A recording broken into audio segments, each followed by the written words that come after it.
It's so easy to be great nowadays because most people are weak. This is a softened generation. So if you have any mental toughness, any ability, if you have any fraction of self-discipline, the ability to not want to do it but still do it. See, a lot of people pretend that they want more out of life, but all you have to do is watch their actions. Watch their actions. Watch what they're doing.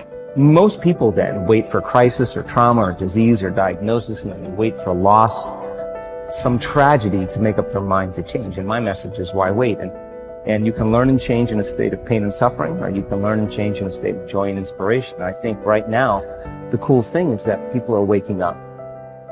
You might be using the word but it's not because you're dumb. You don't understand how dangerous that word is. I'm coming here today to warn you. I'm coming here today to protect you. Stop using the word but. If you're not careful, it's a part of your vocabulary. If you're not careful, it can become a part of your DNA. Why are you constantly making excuses? Do you really believe that excuses are going to save you? Do you understand what it means that you have to get to a level that you have never been in your life? Do you really have the mental fortitude to level up? This is the time right now for you to recognize the truth about who you really are inside. All that you have to do in order to start to pursue your dreams is take small actions every day that align your life in that direction. All you have to do to kill procrastination is just start. You just go, and procrastination dies. So don't wonder how you overcome procrastination. It's easy. All you do to overcome procrastination is go. Very few battles are won under ideal circumstances. So you gotta simulate and practice the unknown so that the unexpected will not derail you. Every morning when you get up, ask yourself, how can I put myself in a place where I'll be uncomfortable? See, you have to master the unknown. You gotta master your fears. You gotta master the unexpected, so when it happens, you are prepared. This is the time to recognize your potential, your truth. Everything about you is beautiful. Recognize your purpose in this world. We are all responsible. We are all made to do great things. You know, if you start with the presumption that there's a baseline of suffering in life and that can be exaggerated as a consequence of human failing, as a consequence of malevolence and betrayal and self-betrayal and deceit and all those things that we do to each other and ourselves that we know that aren't good, that amplifies the suffering. That's sort of the baseline against which you have to work. And it's contemplation of that often that makes people hopeless and depressed and anxious and overwhelmed and all of that, and they have the reasons. But you need something to put up against that. And what you put up against that is meaning. Meaning is actually the instinct that helps you guide yourself through that catastrophe. And most of that meaning is to be found in the adoption of responsibility.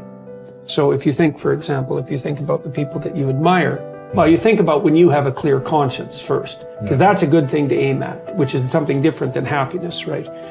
A clear conscience is different than happiness. Yeah, it's better. Yeah. That's you're not better. Like guilting yourself. You're not feeling bad about yourself. That's right. You feel that you've justified your existence, right? And so you're not waking up at 3 a.m. in a cold sweat thinking about all the terrible things that you've involved yourself in.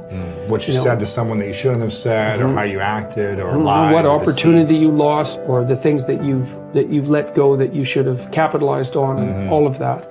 And so if you think about the times when you're at peace with yourself with regards to how you're conducting yourself in the world, it's almost always conditions under which you've adopted responsibility, right? At least the most guilt I think that you can experience perhaps is the sure knowledge that you're not even taking care of yourself, so that you're leaving that responsibility to other people, because that's pretty pathetic.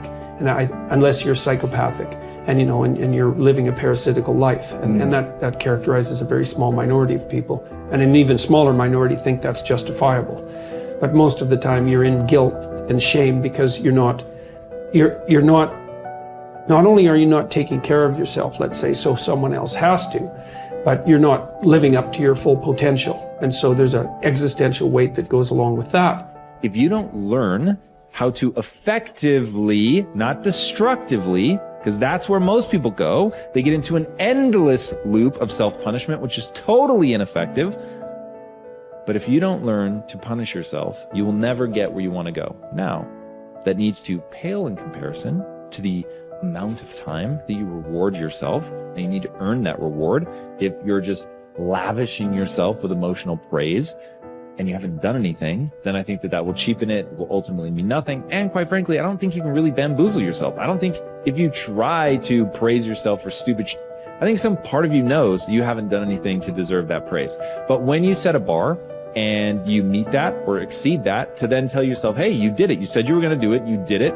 And that is worthy of praise. And getting good at praising yourself is incredibly important.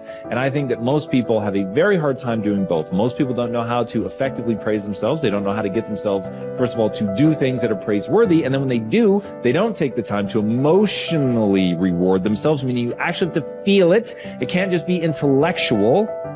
You've got to actually feel that. And the same with punishment. If you say you're going to do something, even if nobody's watching, and you don't do it, then you need to emotionally punish yourself.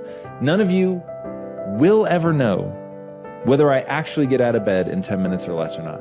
But I say I do all the time.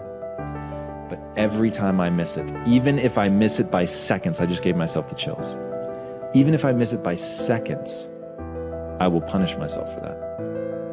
Because I said I was going to do it and I didn't do it. So the fact that nobody's watching is utterly irrelevant to me. It has everything to do with myself.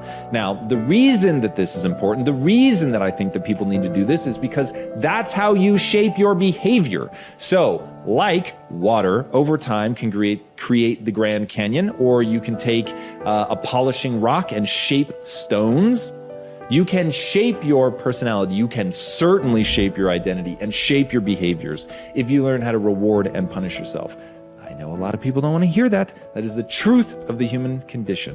The great paradox there is an interesting and important paradox in life that you need to be aware of. It is that if you are an intelligent person, you do everything possible to organize your life in such a way that you minimize and avoid adversity and disappointment. This is a sensible and rational thing to do. All intelligent people, following the path of least resistance to achieve their goals, do everything possible to minimize the number of difficulties and obstacles that they will face in their day. Today activities, disappointment is inevitable yet. In spite of our best efforts, disappointments and adversity are normal and natural, unavoidable parts of life. Benjamin Franklin said that the only things that are inevitable are death and taxes, but every bit of experience shows that disappointment is also inevitable. No matter how well you organize yourself and your activities, you will experience countless disappointments, setbacks, obstacles, and adversity over the course of your life. And the higher and more challenging the goals that you set for yourself, the more disappointment and adversity you will experience. This is the paradox. It is impossible for us to evolve and grow and develop to our full potentials except to the degree to which we face adversity and learn from it.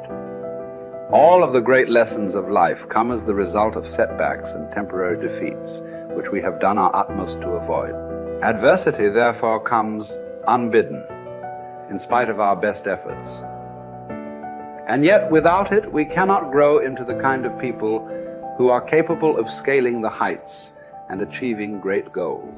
Adversity is what tests us throughout history. Great thinkers have reflected on this paradox and have concluded that adversity is the test that you must pass on the path to accomplishing anything worthwhile. Herodotus, the Greek philosopher, said, "Adversity has the effect of drawing out strength and qualities of a man that would have lain dormant in its absence." The very best qualities of strength, courage, character, and persistence are brought out in you when you face your greatest challenges and you respond to them positively and constructively. Everyone faces difficulties every step of the way. The difference between the high achiever and the low achiever is simply that the high achiever utilizes adversity and struggles for growth, while the low achiever allows difficulties and adversity to overwhelm him or her and leave him or her discouraged and dejected. Bounce Back from Disappointment, the work by Abraham Zeleznik at Harvard, proved that the way you respond to disappointment is usually an accurate predictor of how likely you are to achieve great success. If you respond to disappointment by learning the very most from it, and then by putting it behind you and pressing forward, you are very likely to accomplish great things in the course of your life.